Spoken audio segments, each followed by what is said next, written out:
श्री गणेशाय नमः। श्री जानकी वल्लभो विजयते श्रीरामचरितमानस प्रथम सोपान। वर्णानाम् अर्थसंघानां रसानां छन्दसामपि मंगलानां च कर्तारो वन्दे वाणी विनायको। भवानी शंकरो वन्दे श्रद्धा विश्वासरूपिणो।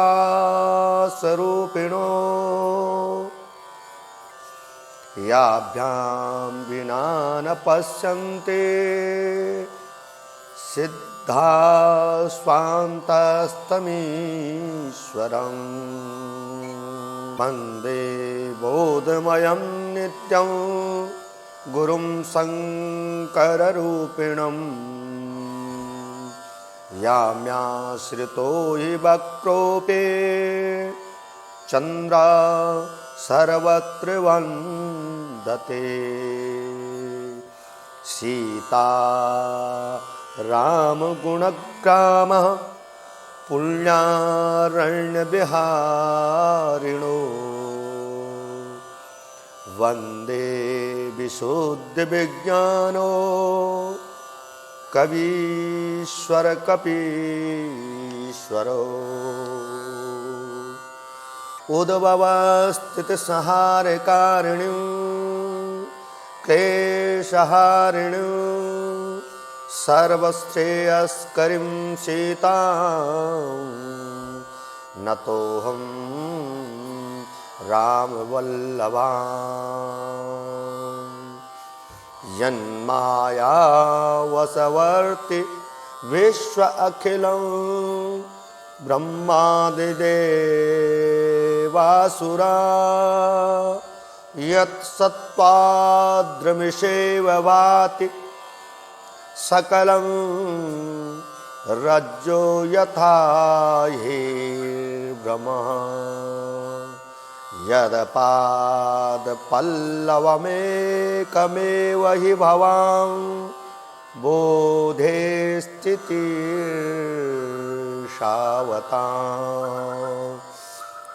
वन्देऽहं तमशेषकारण परं रामाख्यमीशं हरिं। नानापुराणनिगमागमसम्मतं यत् रामायणे निगदितं कचिदन्यतोऽपि स्वान्तः सुखाय तुलसी रघुनाथ गाथा। भाषा निबंधमतिमंजुलमातनोति। बोलो रामचंद्र भगवान की जय। साथियों, आज से मैं आप लोगों को, सभी साथियों को श्री रामचरितमानस का प्रथम सोपान से और बालकांड श्लोक सहित और चौपाइयों को आप लोगों को हिंदी अनुवाद सहित सुनाने का प्रयत्न करूंगा। आप लोग प्रेम से भगवान राम का चरित्रों का वर्णन सुने और वीडियो को ज़रूर सुने, क्योंकि इसमें ऐसी ऐसी चौपाएँ हैं जो हमारे जीवन को बदल देती हैं। आइए साथियों, हमने श्लोक पढ़े, भगवान का स्मरण किया, गुरु का स्मरण किया, भगवान शंकर का स्मरण किया है। उसी कड़ी में आगे बढ़ते हुए हम अब सोरठा, दोहा, छंद, चौपाइयों से भी भगवान का स्मरण करेंगे, भगवान का चरित्रों का श्रवण करेंगे। तो आइए साथियों, सबसे पहले हम भगवान का रामचंद्र जी का ध्यान करते हुए और तुलसीदास जी का ध्यान करते हुए उनके ग्रंथ का श्रवण करें। कहा गया है कि अनेक पुराण, वेद और तंत्र शास्त्रों से समस्त तथा जो रामायण में वर्णित है और जो कुछ अन्यत्र से भी उपलब्ध श्री रघुनाथ जी की कथा को तुलसीदास अपने अंतःकरण के सुख के लिए अत्यंत मनोहर भाषा रचना में विस्तृत किया गया है। यह ग्रंथ उसको आप लोग और हम लोग श्रवण करें। कहा गया है, गिरजो सुमिरत सिंधि होय गण, नायक करिबर बदन, करहु अनुग्रह सोय बुद्धि, राशि शुभ गुण सदन। जिन्हें स्मरण करने से सब कार्य सिद्ध हो जाते हैं, जो गुणों के स्वामी और सुंदर हाथी के मुख वाले हैं, वे ही बुद्धि के राशि और शुभ गुणों के धाम श्री गणेश जी की मुझ पर कृपा हो। ऐसा जो है कहा गया है कि मूक हो ये वाचाल, पंगु चढ़े गिरवर गहन,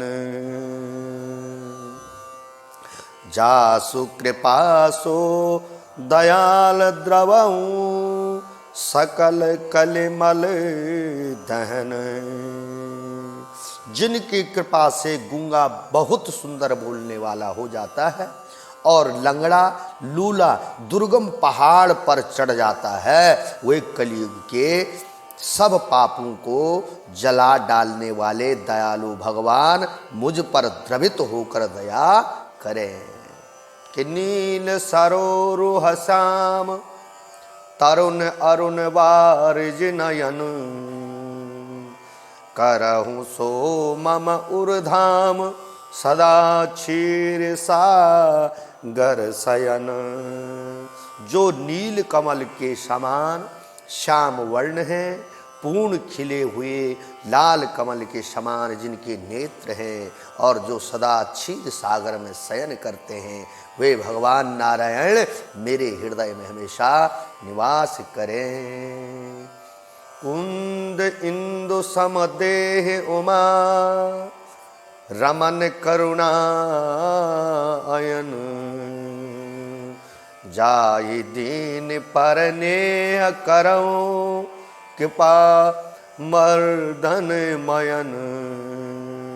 जिनका कुंद के पुष्प और चंद्रमा के समान गौर शरीर है, जो पार्वती जी के प्रियतम और दया के धाम हैं और जिनका दीनों पर स्नेह है, वे कामदेव का मर्दन करने वाले शंकर जी मुझ पर हमेशा कृपा करें। बंदहु गुरुपद कंज, कृपा सिंधु नर रूप हरे, महामोह तम पुंज जासु, बचन रवि कर निकर। मैं उन गुरु महाराज के चरण कमलों की वंदना करता हूँ, जो कृपा के समुद्र और नर रूप में श्री हरि ही है और जिनके वचन महामोह रूपी घने अंधकार के नाश करने के लिए सूर्य की किरणों के समूह के समान हैं। मैं उनको वंदन करता हूँ। सर्वप्रथम साथियों, गुरु की वंदना कही गई है। बंदहु गुरु पद पदुम परागा, सुरुचि सुबास सरस अनुरागा। अमीय मुरी माया चूरन चारो, समन सकल भव रुज परिवारो। मैं गुरु महाराज के चरण कमलों की रज की वंदना करता हूँ। जो सुरुचि, सुंदर स्वाद, सुगंध तथा अनुरागी रूप रस से पूर्ण है, वह अमर मूल संजीवनी जड़ी का सुंदर चूर्ण है, जो संपूर्ण भवरोग के परिवार को नाश करने वाला है। सुकृते शंभो तानु विमल विभूते मंजुल मंगल मोद प्रसूते जन मन मंजू मुकुर मलहरणी किए तिलक गुण गण बस करनी। वह रज स्वीकृत पुण्यवान पुरुष रूपी शिव जी की शरीर पर सुशोभित निर्मल विभूति है, और जो सुंदर कल्याण और आनंद की जननी है, भक्त के मन रूपी सुंदर दर्पण के मैल को दूर करने वाली है, और तिलक करने से गुणों के समूह को वश में करने वाली है। कि सिर गुरु पद नख मणिगण ज्योति सुमिरत देव्य दृष्ट ही होती दलन मोहतम सो सप्रकाशु बड़े भाग उरे आवई जासु। श्री गुरु महाराज के चरण नखों की ज्योति मणियों के प्रकाश के समान है, जिसके स्मरण करने की हृदय में दिव्य दृष्टि उत्पन्न हो जाती है। वह प्रकाश अज्ञान रूपी अंधकार का नाश करने वाला है। वह जिसके हृदय में आ जाता है, वह क्या होता है? बड़े भाग्यवान होते हैं। अघर ही बिमल बिलोचन ही के मिटहि दोष दुख भवरजनी के सुमुझे राम चरिते मनि मानिक गुप्त प्रगट जहाँ जो जय खान के। उनके हृदय में आते ही हृदय के निर्मल नेत्र खुल जाते हैं और संसार रूपी रात्रि के दोष दुख मिट जाते हैं, एवं श्री राम चरित्र रूपी मणि और माणिक्य गुप्त और प्रकट जहाँ हो, जिस खाने में है, सब दिखाई पड़ने लग जाते हैं। यथा सुअंजन अंज दृग साधक सिद्ध सुजान कौतुक देखत सेल बन भूतल भूरि निदान। जैसे सिद्ध जनों को नेत्रों में लगाकर साधक सिद्ध और सुजान पर्वतों, वनों और पृथ्वी के अंदर कौतुक से ही बहुत सी खाने देखते हैं, वैसे ही कि गुरु पद रज मृदु मंजुल अंजन नयन अमी अदृग दोष विभंजन ते कर बिमल विवेक बिलोचन बरनहु राम चरित भवमोचन। श्री गुरु महाराज के चरणों की रज कोमल और सुंदर नयनामृत अंजन है, ये नेत्रों के दोषों का नाश करने वाला है। उस अंजन से विवेक रूपी नेत्रों को निर्मल करने में संसार रूपी बंधन से छुड़ाने वाला श्री राम चरित्र का वर्णन मैं करता हूँ। कि बंदाहूँ प्रथम महीशूर चरेना मोह जनित संशय सब हरिना सुजन समाज सकल गुण खानी करऊं प्रणाम सप्रेम सुबानी। पहले पृथ्वी के देवता ब्राह्मणों के चरणों की मैं वंदना करता हूँ, जो अज्ञान से उत्पन्न सब संदेहों को हरने वाले हैं। फिर सब गुणों की खान संत समाज को प्रेम सहित सुंदर वाणी से मैं प्रणाम करता हूँ। कि साधु चरित शुभ चरित कपासो निरस विशद गुण माया फल जासो। जो सहे दुख पर छिद्र दुरावा बंदनीय जहि जग जस पावा। संतों का चरित्र कपास के चरित्र जीवन के समान शुभ है। जिस फल निरस विशद और गुणमय होता है, कपास की ठोड़ी भी निरस होती है। संत चरित्र में विषयासक्त नहीं है, इससे वह भी निरस है।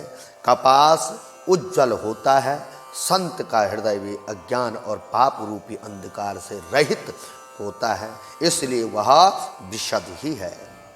और कपास में गुण तंतु होते हैं, इसी प्रकार संत चरित्र भी सद्गुणों का भंडार होता है, इसलिए वह गुणमय है। जैसे कपास का धागा सुई के किए हुए भी सद्गुणों का भंडार होता है, इसीलिए वह गुणमय है। जैसे कपास का धागा सुई के किए हुए छेद को अपना तन देकर ढक देता है, अथवा कपास जैसे लोडे जाने, काटे जाने और बुने जाने का कष्ट सहकर भी वस्त्र के रूप में परिणित होकर के दूसरों के गोपनीय स्थानों को ढकता है, और उसी प्रकार संत स्वयं दुख सहकर दूसरों के छिद्रों छिद्रों दोषों को ढकता है, जिसके कारण उसके जगत में वंदनीय यश प्राप्त किया जाता है। मुद मंगल माया संत समाजू जो जग जगम तीरथ राजू। राम भक्त जहाँ सुर सर धारा सरस ही ब्रह्म विचार प्रचारा। संतों का समाज आनंद और कल्याणमय है। जो जगत में चलता फिरता तीर्थराज प्रयाग है, जहाँ उस संत समाज रूपी प्रयागराज में राम भक्त रूपी गंगा जी की धारा है, वह ब्रह्म विचार का प्रचार सरस्वती जी है। कि विधि निषेध माया कलिमल हरणी कर्म कथा रवि नंदनि वरणी। हरि हर कथा विराजत वेणी सुनत सकल मुद मंगल देनी। विधि और निषेध यह करो और यह न करो रूपी का कर्मों की कथा कलयुग के पापों को हरने वाली सूर्य तनया यमुना जी हैं, और भगवान विष्णु और शंकर जी की कथाएं त्रिवेणी रूप से सुशोभित हैं, जो सुनते ही सब आनंद और कल्याणों की देखने वाली हैं। बट विश्वास अचल निज धर्मा तीर्थराज समाज सुकर्मा। सब ही सुलभ सब दीन सब देशा सेवत सादर समन कलेशा। उस संत समाज रूपी प्रयाग में अपने धर्मों में जो अटल विश्वास है, वह अक्षय वट है, और सुकर्म ही उस तीर्थराज का समाज परिकर है। वह संत समाज रूपी प्रयागराज सब देशों में सब समय सभी को सहज ही में प्राप्त हो सकता है और आदर्श पूर्वक सेवन करने से क्लेशों को नष्ट करने वाला होता है। अखत अलौकिक तीरथ राऊ दे सद्य फल प्रगट प्रभाव। वह तीर्थराज अलौकिक है और अखतनीय है एवं तत्काल फल देने वाला है, उसका प्रभाव प्रत्यक्ष है। सुनी समूह जय जन मुदित मन मंजय अति अनुराग लहहि चारि फल अक्षत तनु साधु समाज प्रया। जो मनुष्य इस संत समाज रूपी तीर्थराज का प्रभाव प्रसन्न मन से सुनते हैं और समझते हैं और फिर अत्यंत प्रेम पूर्वक इसमें गोता लगाते हैं, वे इस शरीर रहते ही धर्म अर्थ काम मोक्ष चारों फल को पा जाते हैं। साथियों, इससे आगे का प्रसंग आप जो है चौपाई दोहा और उसकी हिंदी रूपांतर अगले वीडियो में सुनेंगे। ज़रूर मेरी इस वीडियो को देखें। दूसरी वीडियो आपको दूसरे दिन दूसरी उसमें डाली जाएगी, आप ज़रूर इसको श्रवण करें और रामचरितमानस का ऐसे ही आनंद लेते रहें, राम के चरित्रों का गुणगान सुनते रहें। जय श्री कृष्ण, जय श्री राधे।